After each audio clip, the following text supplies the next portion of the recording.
Now, good morning, happy Monday, PAs, W staff, clients, friends joining us for TV Scoring Monday, where we look at the opening credits of a TV series and we listen to what's going on, we see the visuals, and I take out the music. You guys come up with something else, Spotify, YouTube, you send me it. We've been doing this for years, and there's a monthly prize, so you guys are getting better and better. Your ears are really becoming more accustomed to what's right and what's not right, what works, what doesn't work. It's subjective, but there's also a better answer than, there's all these kind of problem solving things you're discovering by ear training, and that's what this is. A lot of it is music supervision and ear training. We had a lot of fun with Twin Peaks last week. That was a dark score, right, for David Lynch's TV, because we've been doing TV series, so that was a dark score. So let's make it really fun today and go back to animation and probably the most famous TV show of all time. Today we're going to look at The Simpsons. We have breaking news. This is something everyone's got to know. I love this place.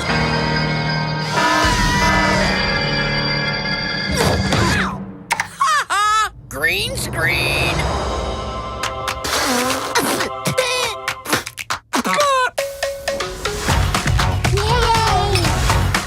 Muy bueno. A big-time TV show. I got it. Where? Wait, who are you? I'm your brain. How come I haven't heard from you before? Your stomach gets all the blood. You shut up about that.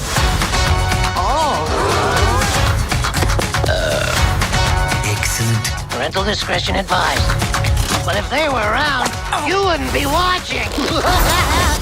Haven't you heard enough about the bloody Simpsons to last 1,000 lifetimes? Watch all 32 seasons of The Simpsons, No, I guess not. only on Disney+. Plus. I'll just get right out there and say I haven't watched a full episode of The Simpsons in my life, but I've heard references. Everybody knows it. It's a huge part of our culture, and that's not, I'm sure it's hilarious. I haven't watched it, so that's the confession. But I know a lot of the whole world has.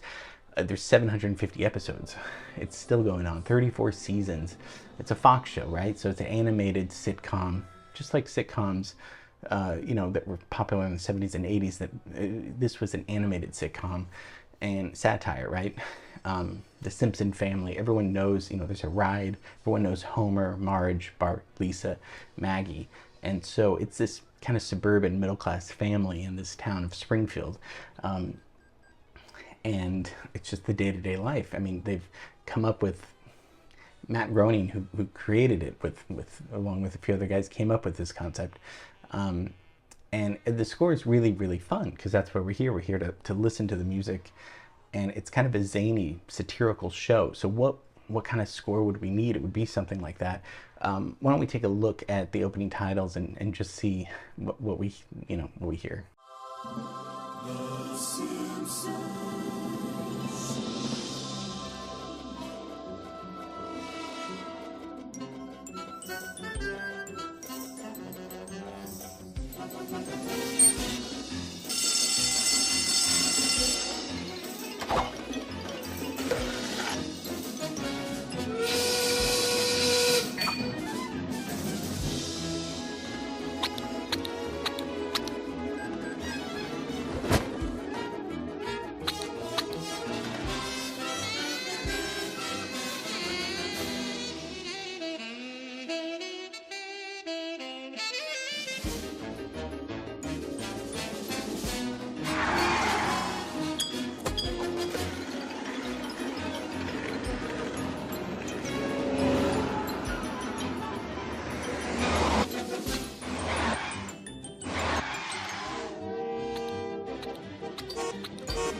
Notice I said see what we hear. It seems like a contradiction, right?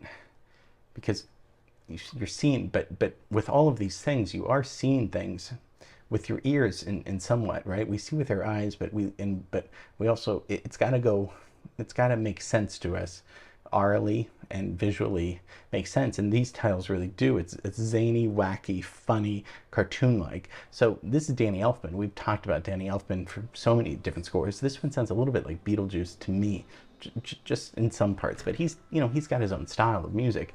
Supposedly he wrote this on the way home from a meeting with the creator of Simpsons and recorded it at his studio, so it came very quickly, but it's maybe his most famous piece that he's written. So he's the composer of the piece. Alf Clausen is the arranger and the composer of the early episodes from 1990 to about 2017, where he was the composer, and scored many of the episodes.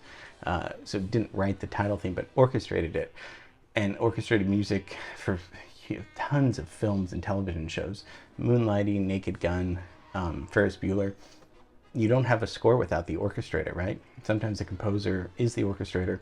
Many times in television, film composers don't have time to orchestrate, so there's just solely orchestrators that get a lot of good work. So Alf Clausen's composer, but also the orchestrator of this.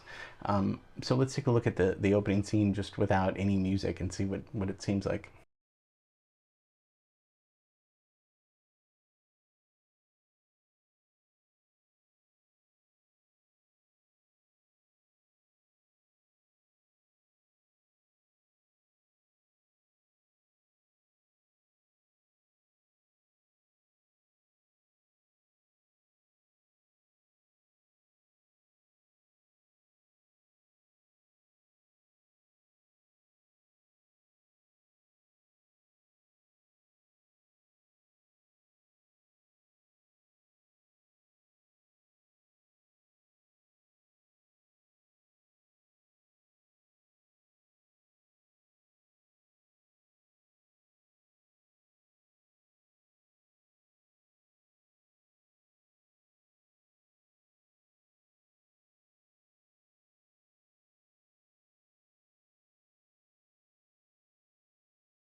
So there's a lot of hit points, there's a lot of goofiness. Visually, really a lot of stuff happening, because again, with the opening credits, it pulls you in and says, oh, it's this kind of show. So we need to come up with a score that is like Danny Elfman's score. There's a lot of, we've done this a lot with kind of fun cartoon-like. It's funny with cartoons, you get, when we did BoJack Horseman, it's almost like with animation you're allowed more experimentation, right, with characters and stuff. And the same way with animation for a music score, it seems like you can make it more kind of wacky and zany, and that's good, right? Here's a cool live version I found of, just so you can see orchestrally what's going on.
So it's playful, cartoon-like. Why? Because of the instrumentation, the orchestration.